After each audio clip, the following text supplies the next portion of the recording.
So, I mean, we're sitting here at McDonald's, John. What really persuades you that really the Bible is true? You're a scientist, right? You're a science bloke. Yeah, yep. There are certain things in the Bible that I find convincing.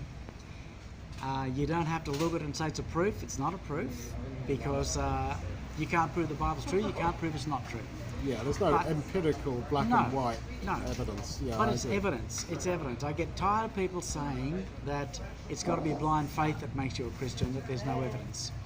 One example I'll give you, if you actually plot the ages of all of the people recorded in the Bible after Adam, you find that all of the ages are roughly the same. They all lived to about 900 years. Now, you might believe that's literal or not. It doesn't matter. You might take it to be a parable if you like. It doesn't matter.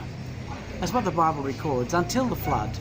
Then after the flood, every one of the ages starts to get less and less and less. And that's not significant unless you start to look at the ages specifically and you actually graph them against how long each of these people turned up after the flood. When you graph them, the startling thing that comes out is they follow what's called an exponential decay curve. And that curve is A equals B plus CE to the minus KT. Now, I can derive that for you and I can tell you what the constants are. But the fact is, that could only happen two ways. There's only two possible ways that could happen. Number one is that those events literally happened. That it's a real record of what happened. It's the same as radioactive decay.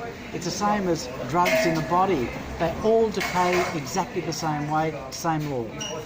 So therefore that event really happened, or the person who made up the numbers knew that law. When was that law, that exponential decay thing, when was that figured out? About 300 years ago, by a bloke called Euler, Swiss mathematician.